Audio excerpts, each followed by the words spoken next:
The wise men are led by the star to Jesus.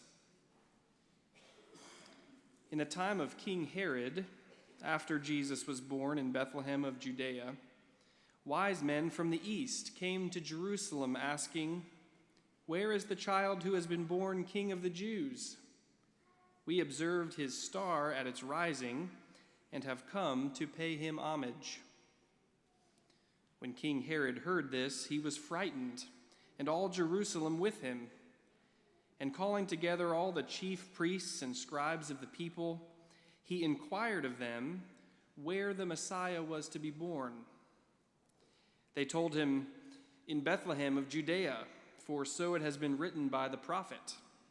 And you, Bethlehem, in the land of Judah, are by no means the least among the rulers of Judah, for from you shall come a ruler who is to shepherd my people Israel."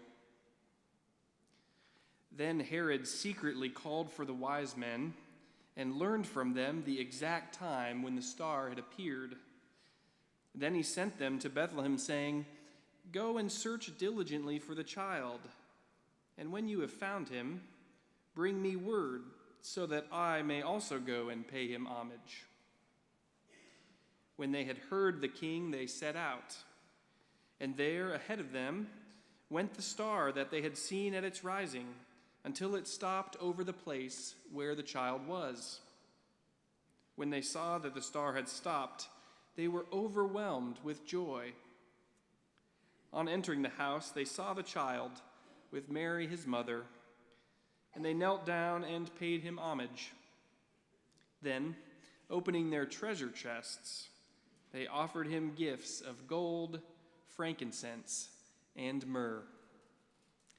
Here ends the reading.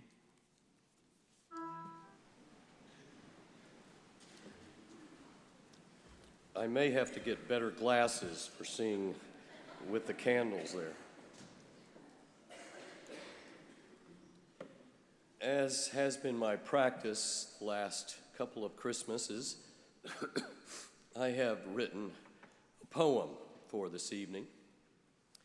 It's a poem about the wise men, and the title is simply Wise Guys. "We're going where?" I said to my friend. "Why out there, and to what end? Do you realize how far that is from Persia to God knows where? Our camels will think we've lost our minds.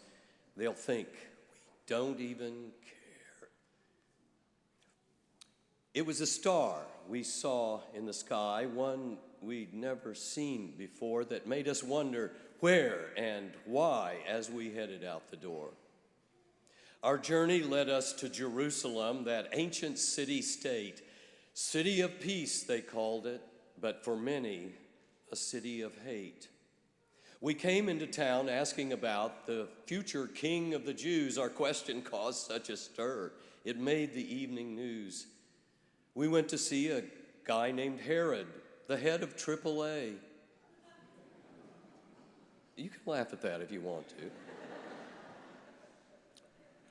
We asked for directions, but he was no help. He didn't know what to say.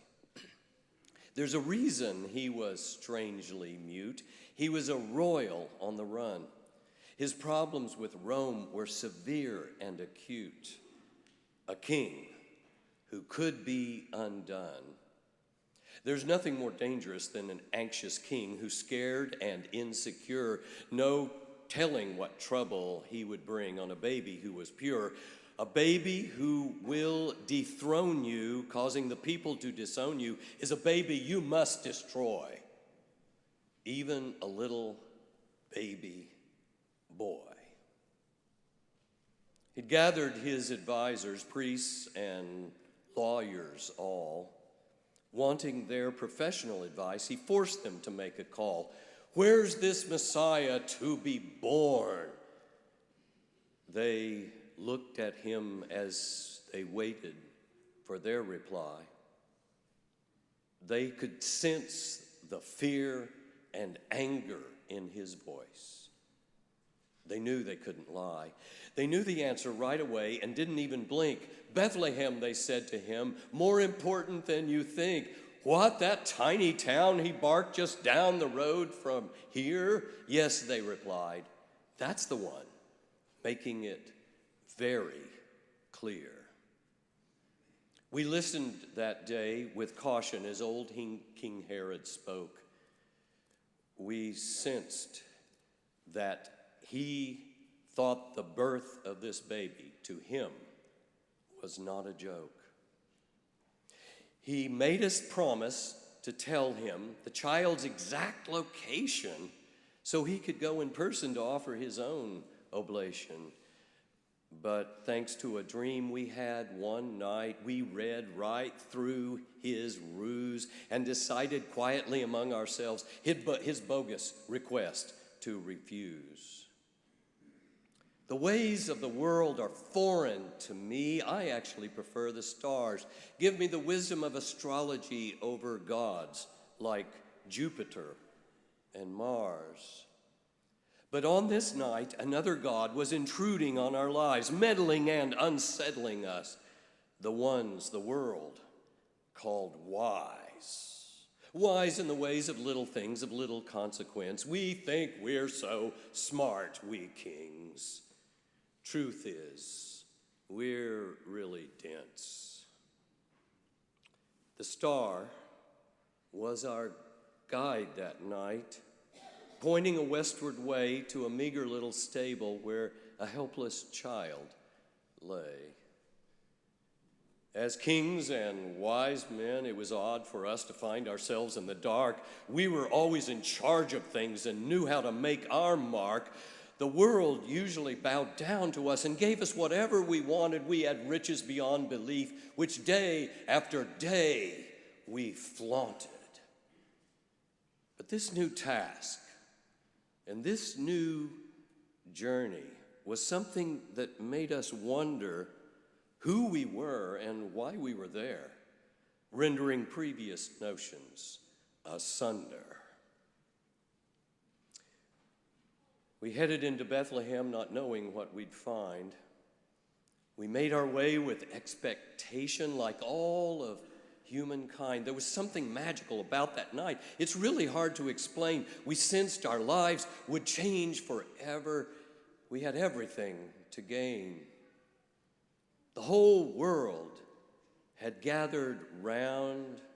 It was clearly the place to be. People had come from here and there, as far as the eye could see.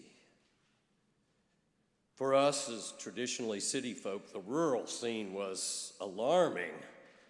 Yet the sight of that angelic child was surprisingly disarming. The odor of the animals assaulted all our senses, while seeing angels next to shepherds erased all our pretenses.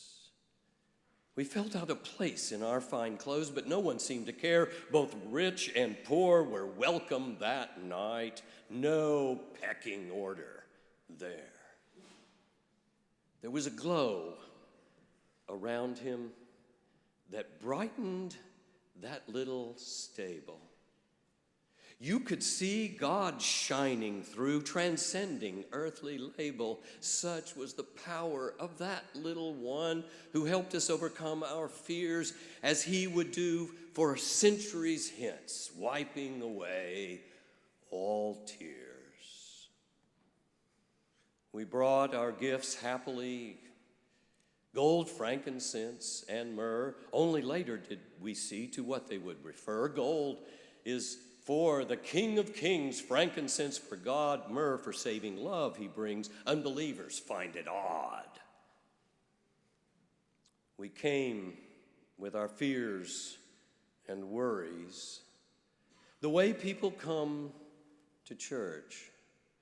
Later, we left emboldened for life, having found the goal of our search. Little did we know at the time we'd be part of the privileged few to rejoice at the birth of God coming to earth, making all things new. All our lives, people had called us wise, yet only later did we surmise it was seeing the child in person that really made us wise.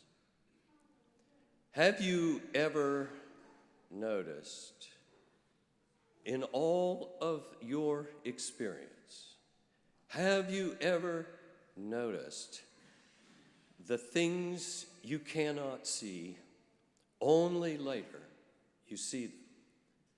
Sometimes it takes years to see what's really going on. Then looking back, you understand it was God who was there all along. To this God be all honor and blessing and glory and might. Oh, and Merry Christmas to all, and to all a good night.